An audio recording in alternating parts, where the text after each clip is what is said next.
નમસ્કાર. સતકેવલ સાહેબ, સતકેવલ વિદ્યા મંદિર, પરમગુરુ પાઠશાળા સંકુલ, સારસા.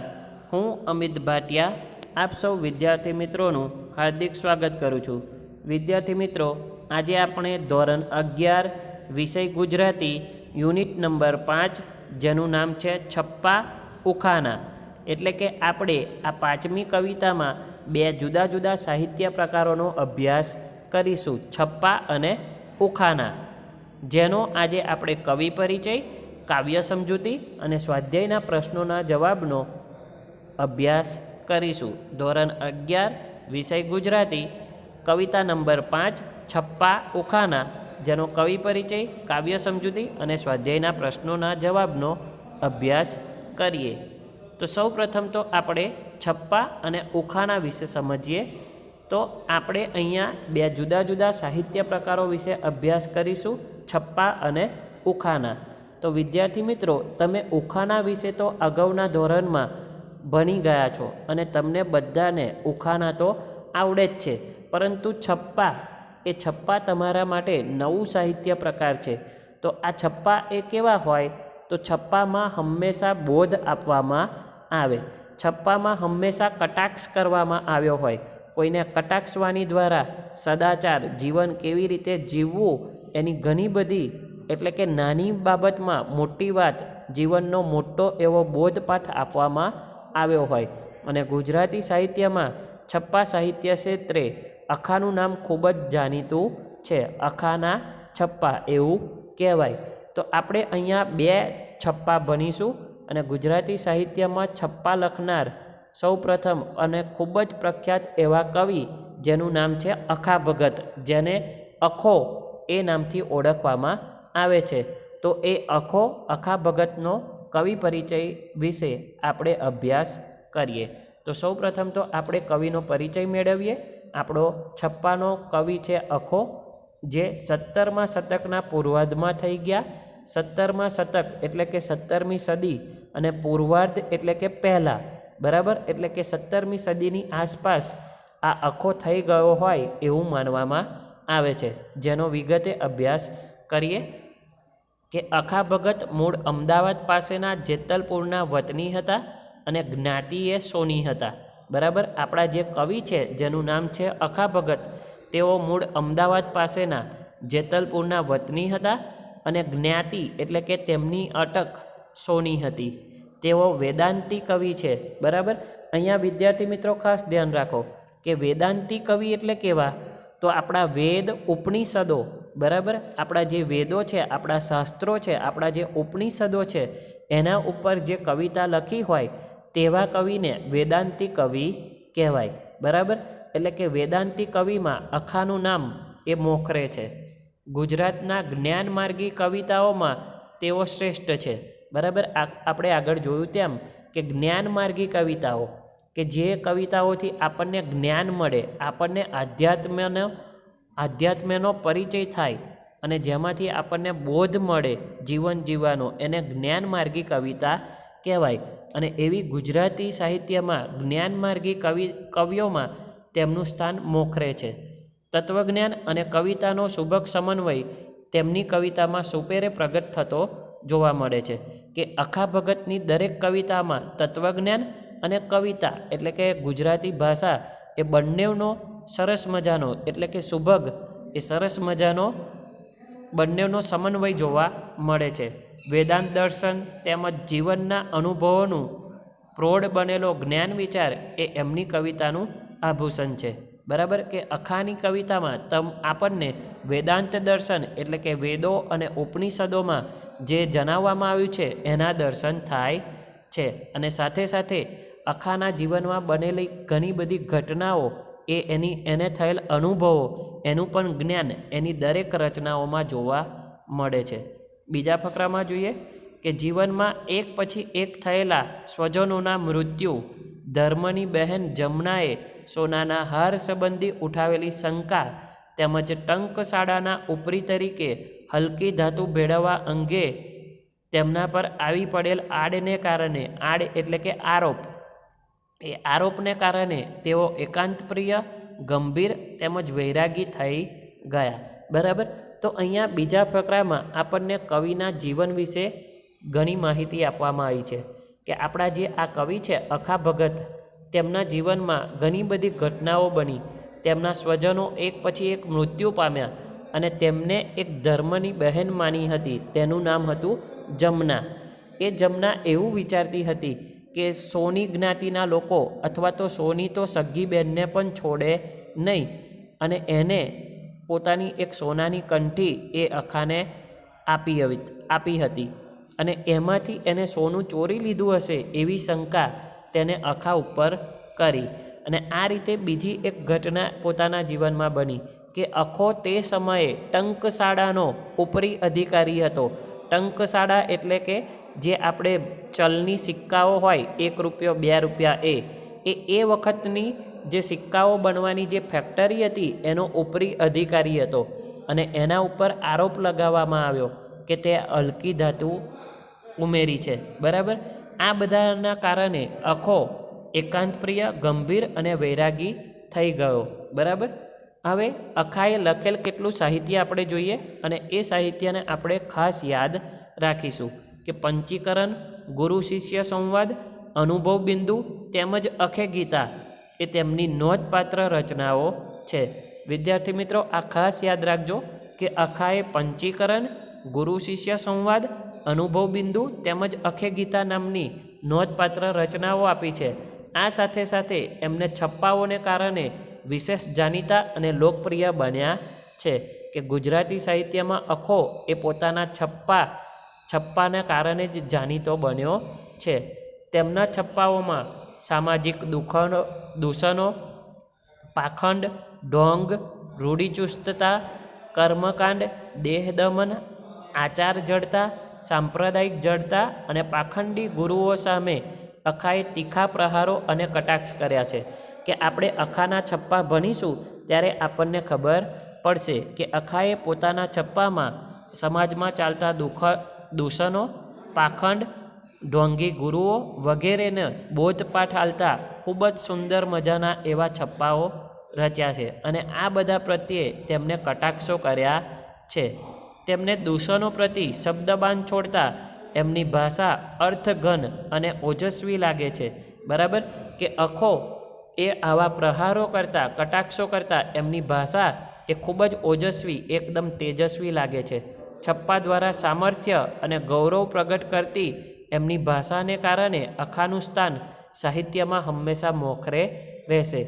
કે અખાની જે છપ્પામાં ભાષા જોવા મળે એ નીડર અને ખૂબ જ મજાની એમની ભાષા છે. અને તેઓ પોતાના છપ્પા દ્વારા પોતાનો અનુભવ અને બોધપાઠનું સુંદર મજાનું વર્ણન કર્યું છે. અને આ કારણે તેઓ સાહિત્યમાં મોખરાનું સ્થાન પામી રહ્યા છે. હવે આપણે છપ્પા સાહિત્ય વિશે ભણીશું કે છપ્પા એ 6 ચરણ ધરાવતો કાવ્ય પ્રકાર છે. ખાસ યાદ રાખજો કે છપ્પા એ 6 ચરણ ધરાવતો કાવ્ય પ્રકાર છે. તો હવે આપણને પ્રશ્ન થાય કે ચરણ એટલે શું? તો આપણે અગાઉના ધોરણમાં ભણી ગયા છે કે કાવ્યની એક પંક્તિ હોય, એક પંક્તિ એટલે કે કવિતાની એક લીટી, અને એ કવિતાની એક લીટીમાં 2 જુદા જુદા ભાગ હોય એને ચરણ કહેવાય. બરાબર. તો ચરણ એટલે શું? તો કાવ્ય પંક્તિ અથવા તો કવિતાની એક લીટી હોય એના જુદા જુદા ભાગ કરવામાં આવ્યા હોય તેને ચરણ કહેવાય. તો આવો આપણો છપ્પા છે એ છપ્પા 6 ચરણમાં વહેંચાયેલા હોય છે. બરાબર. કે છપ્પા એ 6 ચરણ ધરાવતો કાવ્ય પ્રકાર છે. અખાએ મોટા ભાગે છપ્પા ચોપાઈ છંદમાં ઉપયોગ કર્યો છે. બરાબર. એટલે કે અખાના છપ્પામાં મોટે ભાગે ચોપાઈ છંદનો ઉપયોગ કરવામાં આવ્યો છે. આ પ્રશ્ન પૂછાઈ શકે પરીક્ષામાં કે અખાના છપ્પામાં મોટા ભાગે કયો છંદ વાપરવામાં આવ્યો છે? તો આપણો જવાબ આવશે ચોપાઈ. બરાબર. કે અખાએ તેના મોટા ભાગના છપ્પામાં ચોપાઈ છંદનો ઉપયોગ કર્યો છે. મધ્યકાળ તેમજ અર્વાચીન કાળમાં કટાક્ષ અને સદાચાર બોધ માટે છપ્પાનો ઉપયોગ થયો છે. કે મધ્યકાળમાં એટલે કે મધ્યકાલીન ગુજરાતી સાહિત્યમાં પ્રાચીન સમયમાં, પહેલાંના સમયમાં અને અત્યારે પણ જ્યારે આપણે કોઈને કટાક્ષ કરતા હોય અથવા તો કોઈને બોધ આપવામાં આવે ત્યારે છપ્પા સાહિત્યનો ખાસ ઉપયોગ કરવામાં આવે છે. બરાબર. તો આપણે અહીંયા બે જુદા જુદા છપ્પા ભણવાના છે. એમાં પહેલા છપ્પા વિશે અહીંયા આપ્યું છે કે આપણે પહેલા છપ્પામાં અનુભવ જ્ઞાનનો મહિમા કરવામાં આવ્યો છે. અહીંયા આખાના બે છપ્પા આપણે ભણીશું. એમાં પહેલા છપ્પામાં અનુભવ અને જ્ઞાનનો મહિમા કર્યો છે. કવિએ અનુભવરૂપી પાંખથી, એટલે કે અહીંયા આખો કહેવા માગે છે કે જેની પાસે અનુભવરૂપી પાંખ હોય એને સંસારની કોઈ પણ આંટીઘૂંટી, એટલે કે સંસારનું કોઈ પણ મુશ્કેલીથી ડરવા જેવું છે નહીં. એ વાત અખાએ ઉંદર અને પક્ષીના ઉદાહરણ દ્વારા સમજાવી છે. બરાબર, જે આપણે છપ્પાને ભણતા એનો વિગતે અભ્યાસ કરીશું.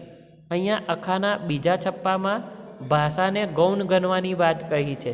બરાબર, અહીંયા આપણને અખાએ જે બીજો છપ્પો આપ્યો છે તેમાં ભાષાને ગૌણ ગણી છે અને ભાવનાનું મૂલ્ય કરવામાં આવ્યું છે. બરાબર, કે આપણે આપણી કોઈ પણ અભિવ્યક્તિ, આપણી કોઈ પણ વસ્તુ કોઈને સમજાવી હોય તો ભાષા દ્વારા સમજાવતા હોય છે. પરંતુ ભાષાની જગ્યાએ આપણે આપણી ભાવનાથી, આપણા ભાવથી કોઈને સમજાવવું જોઈએ. એ વાતને અહીંયા બીજા છપ્પામાં મહત્ત્વ આપવામાં આવ્યું છે. અને એ સમજાવવા માટે અખો યુદ્ધનું ઉદાહરણ આલે છે કે યુદ્ધમાં ભાષાથી નહીં પરંતુ બળથી જ જીતાય છે. બરાબર, જ્યારે યુદ્ધ કરવાનું હોય ત્યારે બળ જ કામ લાગે છે.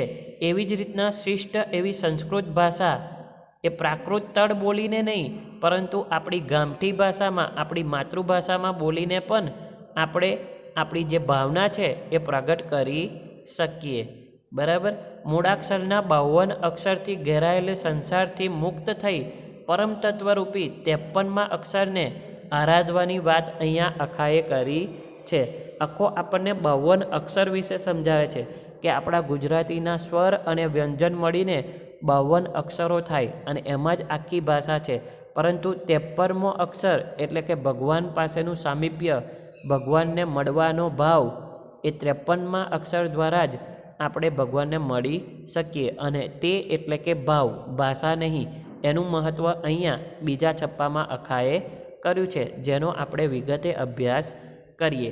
તો હવે આપણે આપણી જે પુસ્તકમાં આપેલ છપ્પા છે એને સમજવાનો પ્રયત્ન કરીશું. તો અહીંયા આપણે છપ્પા જોઈએ કે પ્રથમ છપ્પું છે કે પહેલું છપ્પા આપણે જોઈએ. પહેલું છપ્પા નંબર 1, જેને આ રીતે બોલાય: આવી નગરમાં લાગી લાય, પંખીને સો ધોખો થાય, ઉંદર બિચારા કરે શોર, જેનું નહીં ઉડવાનું જોર, અખા જ્ઞાની ભયથી કેમ ડરે, જેની અનુભવ પાખ આકાશ ફરે. બરાબર, કે અહીંયા આપણે અઘરા શબ્દો સમજીશું, સમાનાર્થી શબ્દો સમજીશું. એટલે આપણે છપ્પામાં અખો શું કહેવા માગે છે એ સમજાશે. કે આવી નગરમાં લાગી લાય, લાય એટલે કે આગ. બરાબર, કે અહીંયા એક નગર છે એમાં આગ લાગી છે. પંખીને શો ધોખો થાય, ધોખો એટલે કે ફરિયાદ. કે જ્યારે કોઈ નગરમાં આગ લાગી હોય તો પંખીને શું ફરિયાદ હોય? પંખીને કશી ફરિયાદ હોતી નથી. ઉંદર બિચારા કરે શોર, શોર એટલે કે અવાજ, બૂમો પાડવી. બરાબર, કે ઉંદર બિચારા આ આગ લાગેલી છે એનાથી બચવા માટે શોર બકોર અવાજ કરી મૂક્યો છે. કેમ કે એમનાથી ઉડાતું નથી. જેનું નહીં ઉડવાનું જોર. કેમ કે ઉંદરથી ઉડાતું નથી, એમને ઉડવાનું જોર નથી. બરાબર, તો આ ઉંદર અને પક્ષીના ઉદાહરણ દ્વારા આ છપ્પામાં અખો સમજાવવા માગે છે કે આપણે આપણા જીવનમાં ઘણી બધી મુશ્કેલીઓ આવશે, પરંતુ જો આપણે અનુભવ હોય અને જો આપણે જ્ઞાની હોય, જો આપણી પાસે જ્ઞાનરૂપી પાંખ હોય તો આપણે એ આવી ગયેલી મુશ્કેલીનો સામનો કરી શકીશું. નહીં તો ઉંદરની જેમ શોર બકોર કરવાનો વારો આવશે. એટલે આપણે હંમેશા જીવનમાં જ્ઞાન મેળવવું જોઈએ અને આ જ્ઞાન એ અનુભવથી જ આવે છે. અખા જ્ઞાની ભયથી કેમ ડરે?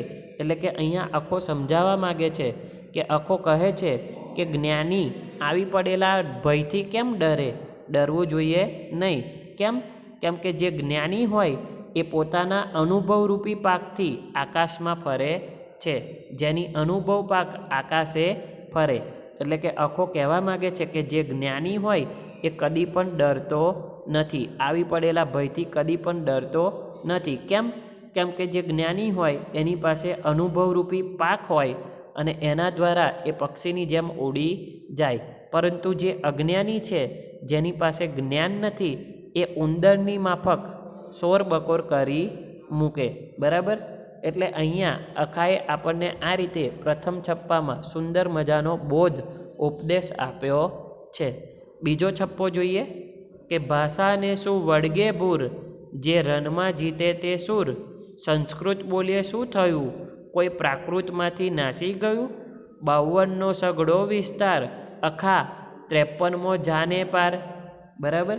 કે અહીંયા બીજા છપ્પામાં અખો સમજાવવા માગે છે કે ભાષાને શું વળગે ભૂર. બરાબર. કે મૂર્ખ, ભાષા શું કામની. બરાબર. જે રનમાં જીતે તે સૂર, એટલે કે જે યુદ્ધના મેદાનમાં રણ મેદાનમાં જે જીતે એને જ શૂરવીર કહેવાય. પછી જ્યારે યુદ્ધ કરવા જઈએ ત્યારે બસ ખાલી બોલ કરવું અને પોતાનું બળ ના બતાવવું, તો એ ભાષા કશાય કામની નથી. સંસ્કૃત બોલીએ શું થયું, કે સંસ્કૃત બોલવાથી કંઈ કામ થાય નહીં. બરાબર. કોઈ પ્રાકૃત ભાષામાં બોલે તો પણ કામ સરવાનું જ છે. એટલે કે યુદ્ધના મેદાનમાં કોઈ સંસ્કૃતમાં શ્લોકો બોલે ને સંસ્કૃતમાં જ એ કરે, એના કરતાં કોઈ પોતાની લોકબોલીમાં માતૃભાષામાં બોલે પરંતુ પોતાનું બળ બતાવે તો એ યુદ્ધમાં જીતી જાય ને. બરાબર. એટલે અખો કહે છે કે મૂળાક્ષરના 52 અક્ષરમાં સઘળો સંસાર વિસ્તર્યો છે. કે 52નો સઘળો વિસ્તાર એટલે કે 52 અક્ષરો છે મૂળાક્ષર, અને આ મૂળાક્ષરોમાં આખી ભાષા આવી ગઈ છે. એ મુજબ આખો સંસાર આપણો આ રીતના છે. પરંતુ આ સંસારમાંથી જો આપણે મુક્ત થવું હોય, આપણી આ જીવનમાંથી મોક્ષ મેળવવો હોય, તો પરમ તત્વરૂપી ભગવાનનું આપણે સાનિધ્ય લેવું જોઈએ. અને આ ભગવાનનું સાનિધ્ય લેવા માટે 53મા અક્ષરની એટલે કે ભગવાનની આરાધના કરવી પડે, તો જ બેડો પાર થાય, તો જ આપણે એને મોક્ષ મળે.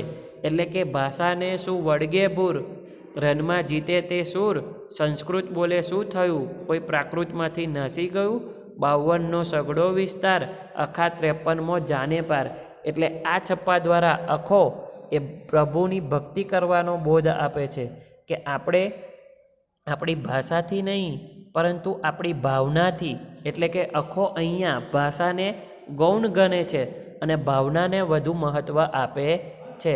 કે આપણો એવો ભાવ હોવો જોઈએ અને એવી ભાવના હોવી જોઈએ કે પ્રભુ પ્રત્યેની ભક્તિ, એવી ભાવનાથી આપણે આ સંસાર સાગર તરી જઈશું. બરાબર. તો આપણે અહીંયા 2 છપ્પા જોયા. હવે એ છપ્પામાંથી કેટલાક સ્વાધ્યાયના પ્રશ્નો જોઈએ. એક વાક્યમાં પ્રશ્નોનો જવાબ છે કે નગરમાં આગ લાગવાથી કોણ ભય અનુભવતું નથી. તો આપણો જવાબ આવશે કે નગરમાં આગ લાગવાથી પંખી અથવા તો પક્ષી એ ભય અનુભવતું નથી. ઉંદર શા માટે શોર કરે છે, તો ઉંદર નગરમાં આગ લાગી છે માટે તેનાથી ડરીને શોર કરે છે. બરાબર. ત્રીજો પ્રશ્ન છે કે કોની અનુભવરૂપી પાંખ આકાશમાં વિહરે છે, તો કોની આવશે, જ્ઞાનીની. બરાબર. જ્ઞાનીજનોની અથવા તો જ્ઞાની માણસની, કે જ્ઞાની માણસની અનુભવરૂપી પાંખ આકાશમાં વિહાર કરે છે.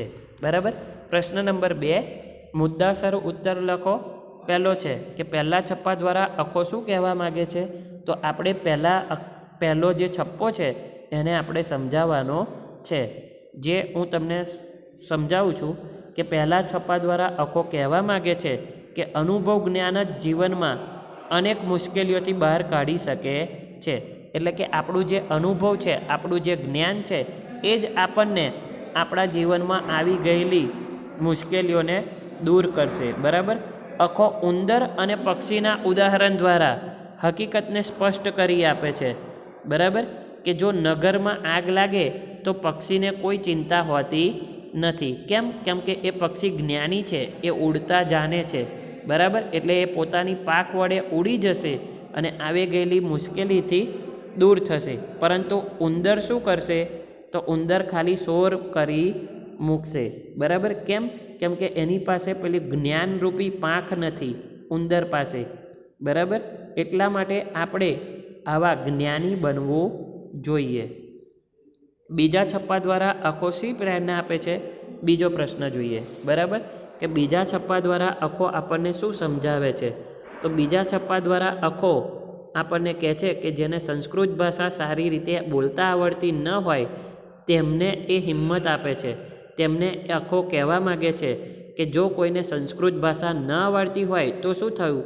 પોતાની પ્રાકૃત ભાષામાં એટલે કે પોતાની માતૃભાષામાં પણ પોતાની ભાવનાને રજૂ કરી શકાય છે. બરાબર, આપણને આપણી માતૃભાષા આવડે તો ઘણું બધું, ભાષાને આટલું બધું મહત્ત્વ આપવાની જરૂર નથી. જેમ કોઈ યુદ્ધમાં ભાષાને મહત્ત્વ આપતો નથી, પરંતુ પોતાની બહાદુરીને મહત્ત્વ આપે છે અને ત્યારે જ એ શૂરવીર કહેવાય. એવી જ રીતે ભાષાનું બહુ ખાસ મહત્ત્વ નથી, પરંતુ જો પોતાની માતૃભાષા આવડતી હોય, માતૃભાષાના 52 અક્ષર આપણને ખબર હોય તો આપણે સંસાર સાગર તરી જઈએ. અને એથી પર 53મો અક્ષર એટલે કે પરમાત્માને મળવા, મોક્ષ મેળવવા માટે આપણે ભાવના હોવી જોઈએ. ભગવાનને મેળવવા માટેની ભાવના, એવો ભાવ આપણા મનમાં હોવો જોઈએ અને તો જ આ સંસાર સાગર મુક્ત થાય એવું સમજાવે છે. ત્રીજો પ્રશ્ન કે 52નો સઘળો વિસ્તાર એટલે શું? બરાબર, કે 52નો સઘળો વિસ્તાર એટલે શું? તો 52નો સઘળો વિસ્તાર એટલે કે જીવનના સઘળા મૂળાક્ષર, એટલે કે આખું આપણું જીવન અહીંયા આખાએ 52 અક્ષરને, 52 મૂળાક્ષરોને આપણા જીવન સાથે જોડી દીધું છે. બરાબર, કે જેમ ભાષામાં 52 અક્ષરો હોય સ્વર અને વ્યંજન મળીને, એમ આખું આપણું જીવન હોય છે. એટલા માટે અખાએ આવો શબ્દ વાપર્યો છે, 52નો સઘળો વિસ્તાર, એટલે કે આખા સંસારની વાટાઘાટા. બરાબર. પ્રશ્ન નંબર 3 મુદ્દાસર જવાબ લખો. એમાં પહેલો પ્રશ્ન છે કે આવી નગરમાં લાગી લાઈ છપ્પા દ્વારા રજૂ થયેલા જ્ઞાનની મહિમા વિશે નોંધ લખો. તો આપણે અગાઉ જોઈ ગયા એ પ્રમાણે એનો જવાબ આવશે. ભાષા વિશેના અખાના વિચારો વિશે નોંધ લખો. એ પણ મેં તમને સમજાયો. બરાબર, જેને તમે મુદ્દાસર જવાબ લખી શકો. હવે આપણે ઉખાણા વિશે ભણીશું. બરાબર, આપણે આ કવિતામાં 2 જુદા જુદા ભાગ ભણવાના હતા. અત્યાર સુધી આપણે છપ્પા વિશે ભણ્યા. હવે આપણે ઉખાણા વિશે ભણીશું. તો આપણો બીજો ભાગ છે ઉખાણા, અને ઉખાણા તમે ઘણા બધા તમને ઉખાણા આવડે જ છે. બરાબર, તો આપણા આજે અહીંયા આપણી આ કવિતામાં 2 ઉખાણા ભણીશું અને એ બંને ઉખાણા સામળે લખ્યા છે. કવિનું નામ છે સામળ. તો સૌપ્રથમ તો સામળ વિશે આપણે પરિચય મેળવીએ. બરાબર, તો મધ્યકાલીન ગુજરાતી સાહિત્યમાં કવિ સામળ સૌથી વધુ લોકપ્રિય પદ્ય વાર્તાકાર છે. ખાસ યાદ રાખજો, પદ્ય વાર્તાકાર કવિ સામળ. બરાબર, તો પદ્ય વાર્તા કેવી હોય? તો એક પ્રકારની વાર્તા હોય પરંતુ કવિતામાં લખાયેલી હોય. તો મધ્યકાલીન ગુજરાતી સાહિત્યમાં સામળ જે છે એ ખૂબ જ લોકપ્રિય પદ્ય વાર્તાકાર હતો. તેઓ અમદાવાદના ગોમતીપુરના વેંગનપુરના વતની હતા. બરાબર, કથાકારનો તેમનો વ્યવસાય હતો કે તેઓ શું ધંધો કરતા હતા? તો કથા કરે. બરાબર, સંસ્કૃત, વ્રજ તેમજ ફારસી ભાષા ઉપર તેમનું પ્રભુત્વ હતું. સંસ્કૃત, પ્રાકૃત તેમજ અભ્રંશની કથાઓનો આધાર લઈને તેમને પદ્ય વાર્તાઓ લખી છે. એટલે કે એમને જુદી જુદી ભાષાઓ ઉપર ખૂબ જ ફાવટ હતી અને એમને આ બધી ભાષાઓનો ઉપયોગ કરીને પદ્ય વાર્તાઓ લખી છે. પ્રેમ અને પરાક્રમના અદ્ભુત રસથી એમને કથાઓ, ભાષા અને ભાવક બંનેને સમૃદ્ધ કરે છે. સામળે એમની પદ્ય વાર્તાઓમાં સમસ્યા, ઉખાણા તેમજ નીતિબોધના છપ્પાઓની પણ ગૂંથણી કરી છે. બરાબર, કે એમને ઘણા બધા સાહિત્ય લખ્યા છે. તો સામળના સાહિત્ય વિશે આપણે અહીંયા પરિચય મેળવીએ કે એમનું સાહિત્ય છે મદન મોહના, વેતાલ પચ્ચીસી, નંદ બત્રીસી, સુડા બહોત્તરી, ચંદ્ર ચંદ્રાવતી, પદ્માવતી વગેરે જેવી પદ્ય વાર્તાઓ દ્વારા સામળે સમાજને ધર્મ, નીતિ તરફ વાળવાનો પ્રયત્ન કર્યો છે. બહુજન સમાજનું મનોરંજન દ્વારા બોધ આપવાનું તેમને કાર્ય સામળે કર્યું છે. બરાબર, કે એ વખતના સમાજમાં લોકોને બોધ આપવાનું. પહેલાંના જમાનામાં આપણને ખબર છે કે સમાજમાં ખૂબ જ દૂષણો હતા, સતી પ્રથાને એવા ઘણા બધા. તો અહીંયા આપણા જે કવિ છે શામળ, તેમને લોકોના જીવનને સુધારવા માટેના ઘણા બધા સાહિત્ય લખ્યું છે. અને તેમને મોટા ભાગે પદ્ય વાર્તા રચી છે. શું રચ્યું છે? પદ્ય વાર્તા. અને આ પદ્ય વાર્તા એટલે શું? તો એક પ્રકારની વાર્તા હોય પરંતુ કવિતા સ્વરૂપે લખાયેલી હોય, બરાબર, જેને પદ્ય વાર્તા કહેવાય. તો અહીંયા શામળના 2 ઉખાણા ભણીશું આપણે. તો ઉખાણું એ માનવીની બુદ્ધિને કસે છે, બરાબર, કે આપણે પહેલાં પણ ઉખાણા જોઈ ગયા છે. તો ઉખાણા કેવા હોય? તો ઉખાણા આપણી બુદ્ધિને કસે, આપણને વિચારતા કરે એવા હોય. વસ્તુ કે વ્યક્તિની લાક્ષણિકતા ઉખાણામાં રજૂ થાય અને જેના આધારે જે તે વસ્તુને આપણે શોધવાની હોય છે.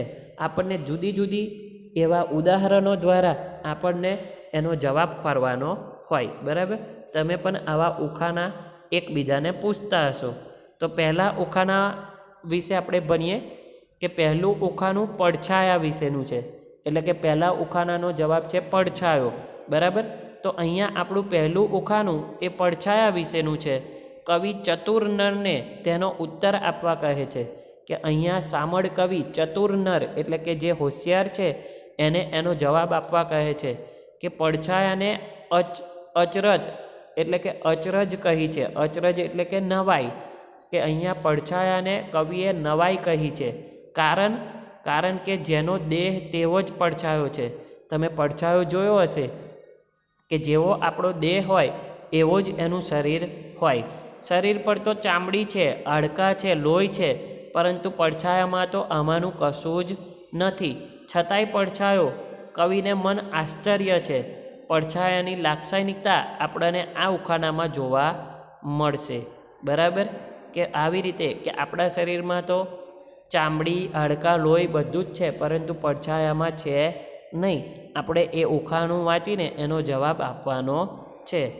બીજું ઉખાણું છે દર્પણ. દર્પણ એટલે કે અરીસો, અરીસા વિશેનું, બરાબર. કે અહીંયા અરીસાને સરોવરની સાથે ઓળખ આપી છે, બરાબર.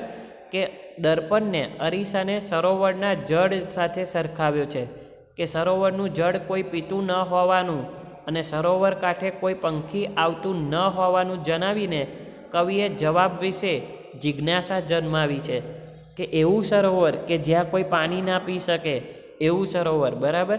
અને આપણને એ જિજ્ઞાસા જન્માવી છે. વળી સરોવર પાસે જનારા અનેક લોકો તેમાં ડૂબ્યા છે એવી રહસ્યમયતા પણ કવિએ રચી છે. અરીસામાં જોઈ રૂપની પાછળ ઘેરા થનારા અનેક લોકો આ તરફ આંગળી ચીંધીને કવિ અંતે પતિ પાસે અરીસો મંગાવતી નાયિકા દ્વારા અરીસાની વાત અહીંયા કહે છે, બરાબર.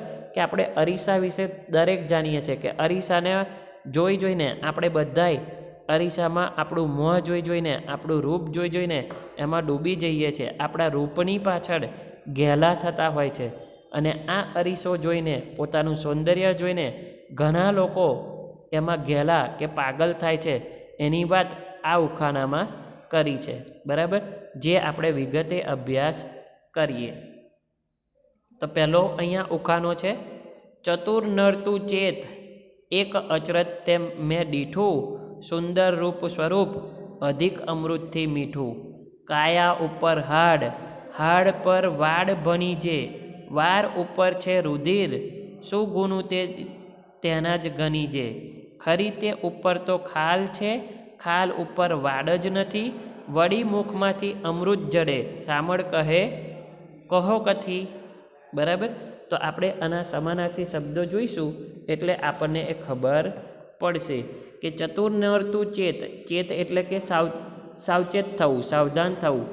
અહીંયા શામળ કહે છે કે હે ચતુર નર, હે હોશિયાર માણસ, તું સાવધાન થા.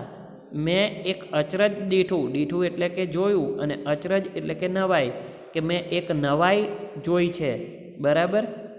શું જોયું? તો કે સુંદર રૂપ સ્વરૂપ અધિક અમૃતથી મીઠું, કે જેનું રૂપ એ સુંદર છે, અમૃતથી પણ મીઠું છે. કાયા ઉપર હાડ, કે જેના શરીર, કાયા એટલે કે શરીર ઉપર, હાડ એટલે કે હાડકાં, બરાબર. અને હાડ પર વાડ ભણીજે, ભણીજે એટલે કે કહે, અને વાડ એટલે કે કેસ, કે જેની કાયા ઉપર હાડકાં છે, બરાબર, પરંતુ આમાંનું એની પાસે કશું જ નથી. વાર ઉપર રુધિર છે, રુધિર એટલે કે લોહી, કે જેની ઉપર લોહી છે, બરાબર, સગુન તેના જ ગંજે, પણ ખરેખર આમાંનું એની પાસે કશું જ નથી. વળી મુખમાંથી અમૃત જરે, સામળ કહે કો કથી, કથી એટલે કે કોણ, કે સામળ કહે કે આવું કોણ, તો આખો ઉખાનો સમજીએ કે હે નતુર ચર, હે ચતુર નર, તું સાવચેત થા, મેં એક નવાઈ જોઈ, એનું રૂપ જોયું, એનું રૂપ સુંદર છે, અમૃતથી પણ મીઠું છે, એના દેહ પર હાડકાં છે, એના હાડકાં પર વાડ છે, એના વાડ ઉપર લોહી છે, અને એ સદગુણ પણ ગણી લેજે, એટલે કે ધ્યાન રાખજે, એના નખ પર ચામડી છે, પરંતુ ચામડી ઉપર વાર જ નથી. વળી મુખેથી અમૃત જડે છે, તો આવું કોણ, તો આવું એટલે પડછાયો, બરાબર.